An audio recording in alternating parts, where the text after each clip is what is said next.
이제 여러분들에게 삼포도에 대해서 다시 좀 설명을 드리도록 하겠습니다. 이 삼포도는 우리가 스케일러 플롯이라고 말씀을 드릴 수 있을 것 같고, 이 스케일러 플롯을 그리기 위해서는 두 가지의 변수에 대해서, 상호 관계에 대해서 분석하실 때 여러분들이 쓰시는 거예요. 예를 들면 교육과 임금, 교육을 많이 받을수록 임금이 어떻게 변하는가, 교육과 임금 간의 관련, 아니면 통화 증가율과 인플레이션 레이트, 실제로 통화가 증가하면, 통화량이 증가하면 실제로 그 안에서 물가 상승률하고 어떠한 관계인가.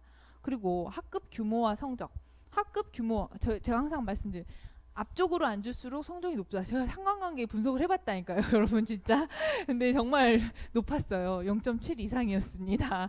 그래서 이러한 두 개의 그 결합된 조인트 디스트리뷰션, 두 개가 결합된 분포에 대해서 여러분, 두 가지 변수에 대해서 여러분들이 보실 수 있는 방법입니다. 그래서 스케일러 플롯은 설명 변수, 내가 설명하고자 하는 변수는 x 변수로, 그리고 p 설명 변수, 뭔가 종속 변수 아까 말씀드렸죠. 그것은 y 세로축에 이렇게 표시하면 돼요. 아까 해피니스 인덱스와 우리가 GDP 레이트 할 때 GDP가 x 변수였고 해피니스 인덱스가 y였죠. 그래서 GDP가 올라갈수록 해피니스 인덱스에 어떤 영향을 주는지 아까 크로스 섹션 데이터를 한번 보여드렸어요. 그것처럼 설명 변수는 x, p 설명 변수, 여기 p 설명 변수가 종속 변수랑 똑같은 말이에요. 그래서 종속 변수는 y. 여러분들 스케일러 플롯을 그려줄 수 있고요. 여러분들이 삼포도도 우리가 예전에 확률 분포에서 보는 것처럼 똑같아요. 평균점을 이 x에 있는 축에 있는 평균점을 구하고 y축에 있는 평균점을 구하면 x와 y의 평균점을 중심으로 해서 2배, 2 스탠다드 데비에이션, 2배의 표준 편차 안에 여기 전체의 데이터 중에 몇 개가 있을 것 같아요? 몇 퍼센트? 95% 데이터가 이 안에 들어있어요. 그리고 y를 중심으로 해서 여러분들이 2 스탠다드 데비에이션, y 플러스 마이너스 2 스탠다드 데비에이션 안에 95%의 데이터가 다 들어있다고 보시면 돼요. 그래서 여러분들이 배우셨던 내용들이 이 삼포도와 상관계수에서도 계속 사용이 됩니다. 그래서 상관관계수를 우리가 보여줄 때는 A와 B 한번 그래프를 볼게요. A하고 B 그래프 중에서 여러분들이 그냥 직관적으로 봤을 때 어디가 더 강한 상관관계가 있을 것 같아요? A죠. A는 실제로 A가 증가함에 따라서 Y가 올라가는 게 너무 확연히 보이죠. 근데 B는 올라가긴 올라가는데 그렇지 않은 것들도 있죠. 굉장히 많이 퍼져 있죠. 근데 이거를 수치화해서 하나의 숫자로 보여주는 것이 바로 상관계수입니다. 그래서 강도를 보는 거예요. X와 Y 두 개의 변수가 얼만큼 강도 있게 관련이 되어 있는가를 보는 것이 상관계수입니다. 그래서 이 상관계수 볼 때는 우리가 상관계수는 아까 R 스퀘어 말고 R로 많이 써요. R로.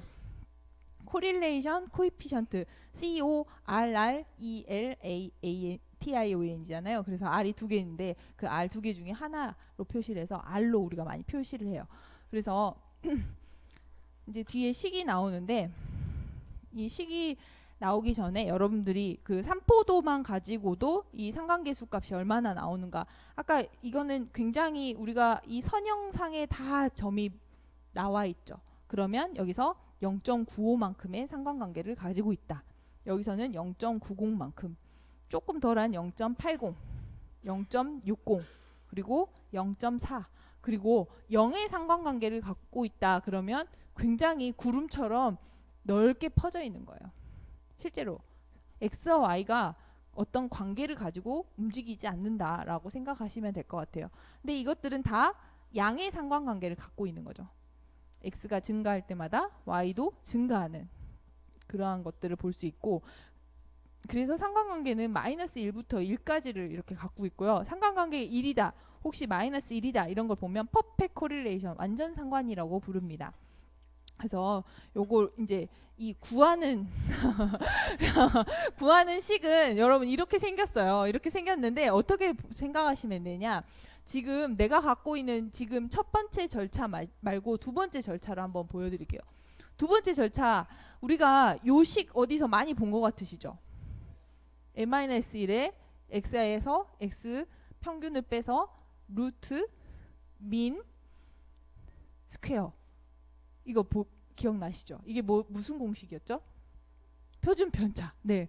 x에 대한 표준 편차분의 y에 대한 표준 편차 분의 x에 대한 얼만큼 움직였나, y가 얼만큼 움직였나, 두 개의 같이 공통으로 움직이는 것을 바로 코베리언스, 공분산이라고 해서 편차분의 두 개의 공분산 값이 바로 상관계수를 도출하는 식입니다.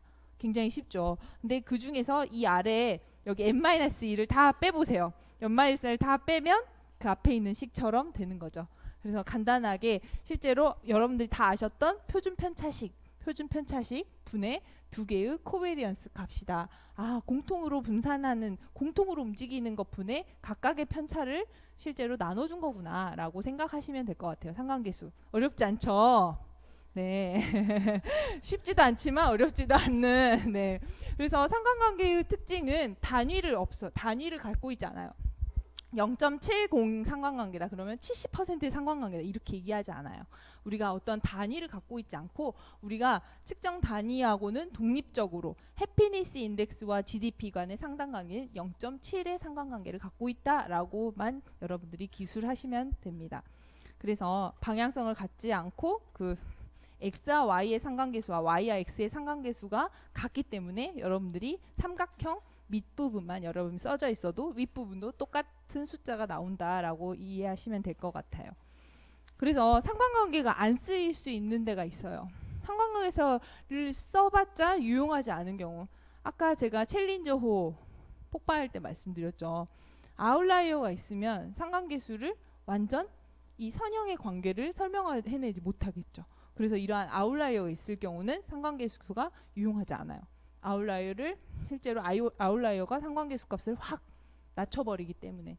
그리고 두 번째, 상관계수는 늘 선형에서만 쓰이게 된다라고 여러분 생각하시면 좋을 것 같아요. 이렇게 뭔가 이체함수 같은 모습 있죠. 그리고 지수함수나 로그함수 같은 그런 모습에서는 여러분들이 상관관계 지수를 쓰시면 실제로 비선형 관계이기 때문에 그 패턴의 인식을 여러분들이 잘 보여줄 수 없어요.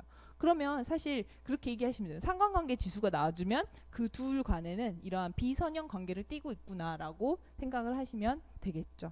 그래서 이렇게 두 가지 유용하지 않는 경우까지 말씀을 드렸고요. 그래서 이 실제로 두 변수가 이렇게 비선형 관계다라고 하시면 이런 식으로 이 y라는 변수의 로그를 취해주면 선형 관계로 이렇게 변하기도 합니다.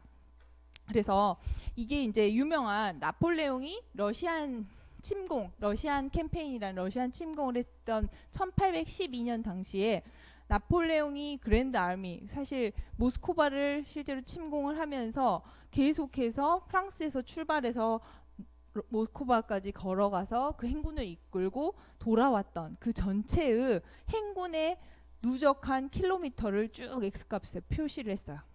그러면 y값은 뭐냐? 생존한 군인의 숫자인 거예요. 실제로 맨 처음에 42만 2천 명을 데리고 행군을 처음에 시작을 했어요. 그런데 모스크바 이때 이제 시작한 한 8월 정도에 우리가 걷기 시작해서 계속해서 모스크바까지 지금 1800km를 우리가 왕복을 했는데 거기 가면서 정말 춥고 그리고 배고프고 계속해서 전쟁에서 지고 그래서 사상자가 급격하게 이렇게 떨어지고 있는 거를 하나의 그래프로 표시를 한 거예요. 그래서 360km 정도 갔을 때는 이제 한 21만 명보다 약간 적게 생존자가 있었고요. 그래서 쭉 해서 행군을 다 마쳤을 때쯤이면 실제로 10만 명도 남지 않았던 그 그래프로 여러분들이 이해하시면 될 것 같습니다. 근데 이 그래프를 여러분들이 아까처럼 엑셀에서 추세선을 눌러보시면 이런 식으로 지수함수 꼴이 나와요. 그런데 이 지수함수 꼴에서 이 서바이버, 여기 42만 2천 명으로 된 서바이버를 여기 안에다 로그로 바꾸시면 로그를 취해주는 순간 여기가 실제로 개수가 13으로 바뀌면서 이렇게 선형함수 꼴이 보여지는 거예요. 그래서 아까 제가 로그와 선형함수 그 두 가지를 보여드리기 위해서 봤고 여기서도 보이시죠? y는 마이너스 x 0.00 2x에 실제로 r 스퀘어는 0.9237 어떤 것을 의미하는지 여러분 조금 감이 오시죠? 그래서 이렇게 상관계수를 보여드렸고 우리가 상관관계는 실제 관계를 과장하고 실제로 여러분들이 좀 오해하실 수 있는 부분이 있으니까 잘 그런 오류에 빠지지 않게 여러분들 상관계수를 보시면 좋을 것 같아요. 개개인의 교육 수준과 개개인의 소득을 가지고 우리가 A라는 집단, B라는 집단, C라는 집단 이렇게 해서 개개인의 교육 수준과 소득에 대해서 상관관계를 구한다고 생각해봐요. 이 그래프만 볼게요. 그러면 이 그래프에서는 실제로 상관관계가 높을 것 같아요? 그렇게 많이 안 나올 것 같아요? 강한 상관관계는 아니고 상관관계가 있어 보이긴 하죠. 근데 이것을 A라는 집단, 어떤 지역에 대한 평균값을 내고 B라는 집단의 평균값을 내고 C라는 집단의 평균값을 한번 내볼게요. 평균값을 냈더니 A, B, C가 있어요. 그러면 지역별 평균 소득에 대비 실제로 여기 안에 지역별 평균 교육 수준 대비 평균 소득에 대해서 상관관계가 강하게 나올 것 같죠.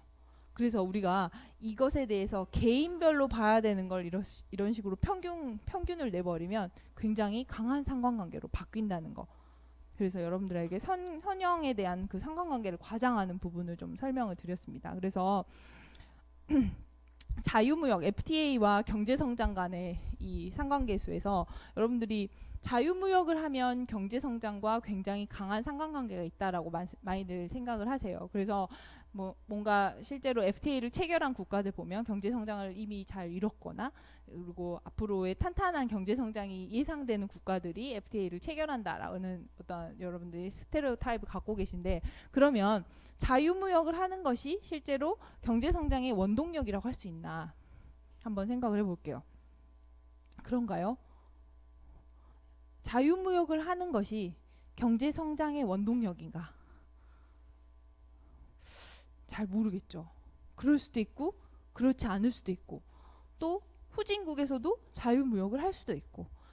그리고 두 번째 한번 볼게요. 자본 유익과의 경제성장. 중국의 12개 성을 대상으로 해서 실제로 그 안에서 해외 자본, Foreign Direct Investment의 지수를 봤어요. FDI 지수를 보고 실제로 해외 자본을 많이 유치한 성일수록 경제 성장률이 높다라는 결과를 보고를 했어요. 그래서 이 결과 해외 자본은 경제 그 성에 대한 경제 성장률을 촉진했다, 이렇게 결론 내릴 수 있나요? 그렇게 얘기할 수도 있는데 실제로 경제 성장률이 많이 예측이 되니까 해외 자본의 투자가 더 일어났던 건 아닐까요? 그쵸? 여러분들, 그래서 여러분들이 해외 투자자라면 성장 잠재력이 큰 성에 투자하시겠죠. 그래서 성장 잠재율을 우리가 예측해보고 그 성장 잠재율이 높은 성에 투자가 많이 일어날 수도 있다는 거죠. 그래서 투자를 해서 경제 성장률이 높아진 건지 아니면 실제로 경제 성장률이 높아서 투자가 많이 유치된 건지, 그 앞뒤 관계, 선후 관계, 그것에 대해서는 실제로 상관관계에서는 얘기해 줄 수 없습니다. 그래서 상관관계가 높다는 건 인과관계는 아니라는 거죠. 이 두 가지 케이스에도 보는 것처럼 경제 성장과 실제로 소득, 행복에 대한 지수, 그것도 제가 나중에 말씀드리는 거예요. 두 가지의 상관관계가 높다고 해서 실제로 소득이 많이 올라가는 것이 행복감을 더 높인다라고 우리가 인과관계로 얘기할 수 어렵다는 거죠. 여러분들 이 두 가지 개념만 확실히 이해를 해주시면 좋겠습니다. 여기서 상관관계는 인과관계는 아니다라는 이 CNN 기사인데요.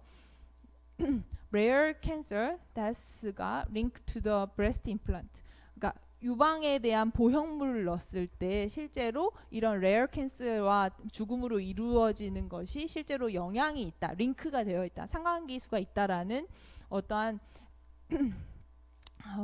CNN 기사도 있었고요. 그 다음에 Plastic and Reconstructive Surgery라는 저널에 실제로 이러한 저널에 기사가 이렇게 실렸어요. 그리고 2017년 1월 20일 날 accepted 된 논문이에요. 그래서 이러한 논문만 보면 유방 보형물과 실제로 암이나 희귀적인 그런 질환에는 영향관계가 있나 보다, 여러분 아시겠죠? 근데 이 안에서 이제 자세히 봤더니 실제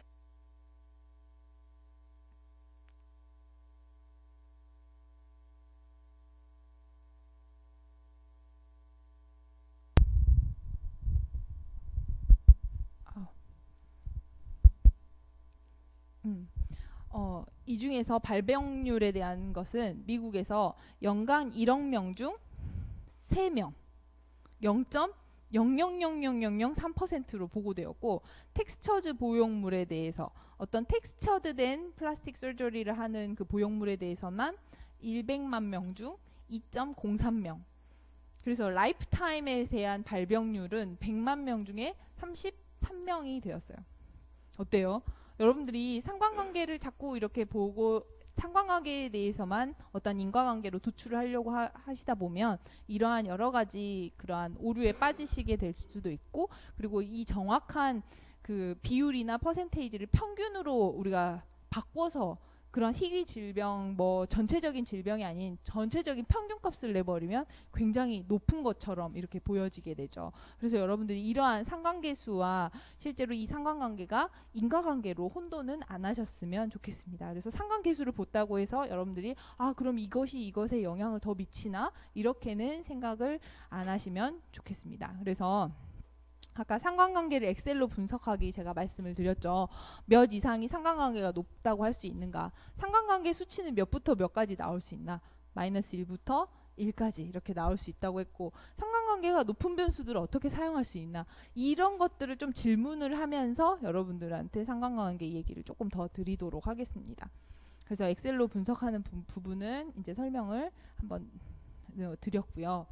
이제 행복경제학이라는 그 리처드 레이어드라는 런던 정경대 교수예요. 그래서 이 사람이 행복경제학의 아버지라고 불리고 굉장히 여러 가지 논문을 쓰고 실제로 행복경제학에서 굉장히 권위자였는데, 그 다음에 저스틴 울퍼스라는 교수가 그것에 대한 전혀 반대적인 의견을 냈거든요. 여러분들이 한번 좀 보셨으면 좋겠습니다. 지금 여기서 보면 행복과 소득 경제학 순, 지금 여기에 대해서 약간 여러분들 사이에서 이렇게 한번 보시면 좋겠는데, 어떤 자료가 무엇을 의미하는지. 기존 정설, 행복은 소득순이 아니다. 실제로 행복에 대해서 계속해서 우리가 이 소득의 기준으로 행복 지수를 가지고 우리가 쭉 스케일러 플랫을 그려봤어요. 러시아, 리투아니아, 실제로 소득 수준도 낮지만 행복 지수도 굉장히 낮아요. 이건 마이너스 0.75네요. 뭐 행복보다 마이너스니까 굉장히 불행한 거죠. 불행하다고 리포팅한 거죠.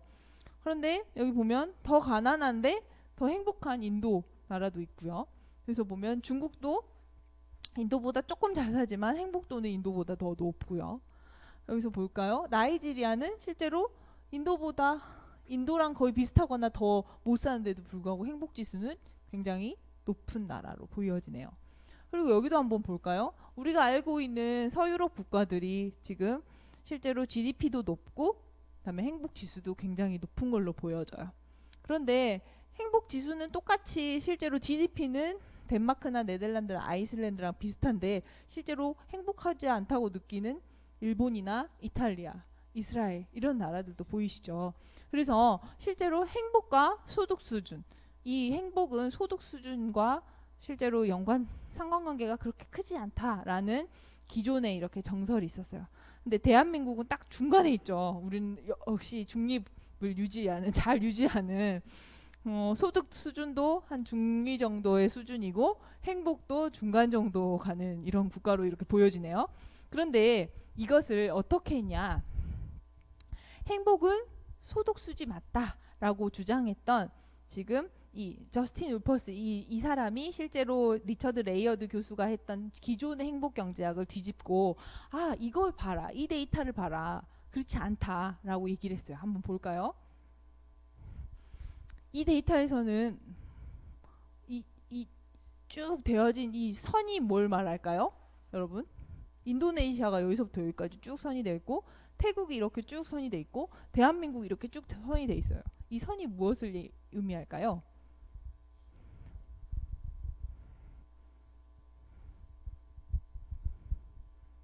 올라가고 있구나. 올라가고 있구나. 뭘 의미할까요? 돈이 많으면 행복하다. 실제로 여기서 보시면 대한민국을 점으로 표시했죠. 여기는 딱 점. 그래서 대한민국 안에 소득이 적은 사람도 있고 소득이 많은 사람도 있을 텐데 대한민국을 평균으로 하나의 점으로 표시를 했죠. 그런데 이것을 대한민국에서 제일 가난한 사람부터 제일 잘 사는 사람까지 소득 구간을 표시하고 그 소득 구간에 따른 행복 지수를 다 표시해서 점선으로 보여주고, 그리고 이란에서도 표시를 해보고, 인도네시아에서도 실제로 1,000불 버는 사람부터 여기 4,000불 버는 사람까지 쭉 보여주고 행복 지수를 다 매핑해봤어요. 그랬더니 어떤 얘기가 나와요? 행복에 대한 그 지수와 하나하나 개별 국가에서는 소득 수준이 맞다라고 보여지죠. 그래서 여러분들 새로운 확설이 여러분들 더 맞다고 보시는지 아니면 행복은 소득 수준이 아닌지 아직도 논란이에요.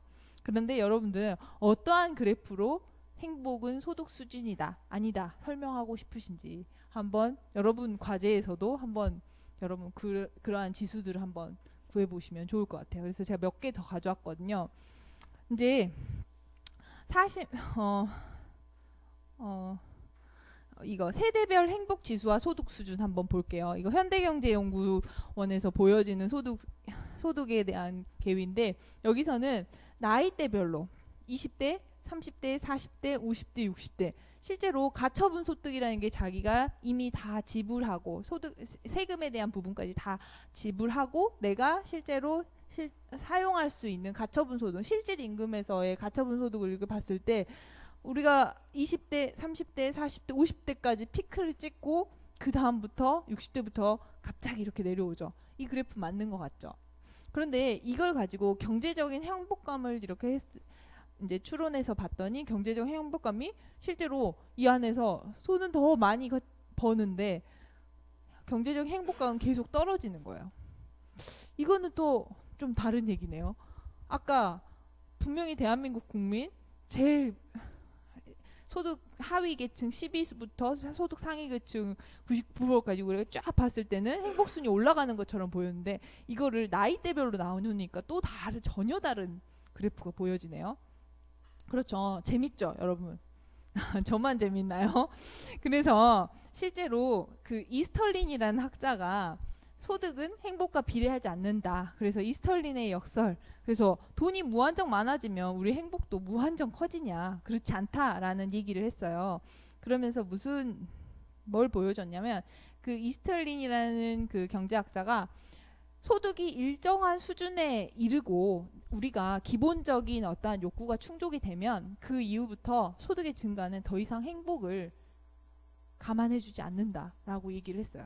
여러분 어떤 게 더 맞다고 생각하시는 건지. 그래서 이스털린이 어떤 것까지 분석을 했냐면 한 국가가 일정한 성장 단계, 특히 소득 15,000불에서 2만 달러에 이를 때까지 행복을 늘리려면 성장보다 분배를 아니면 복지를 확충해야 된다는 뜻으로 이렇게 해석하는 사람들도 있기 때문에 사실 그 이스털린에 대한 여러 가지 견해에 대해서는 논란이 있습니다. 그러면 우리나라 지금 경제 그 OECD 국가 중에서 삶의 질의 만족도 행복 지수가 굉장히 하위 수준이에요. 그리고 그 34개 국가를 타겟으로 해서 행복 지수를 했더니 31위거든요. 그러면 우리나라는 실제로 이스털린의 역설 어느 부분에 있는지 여러분들이 한번 보시면 좋겠고 우선은 여기까지 하도록 하겠습니다.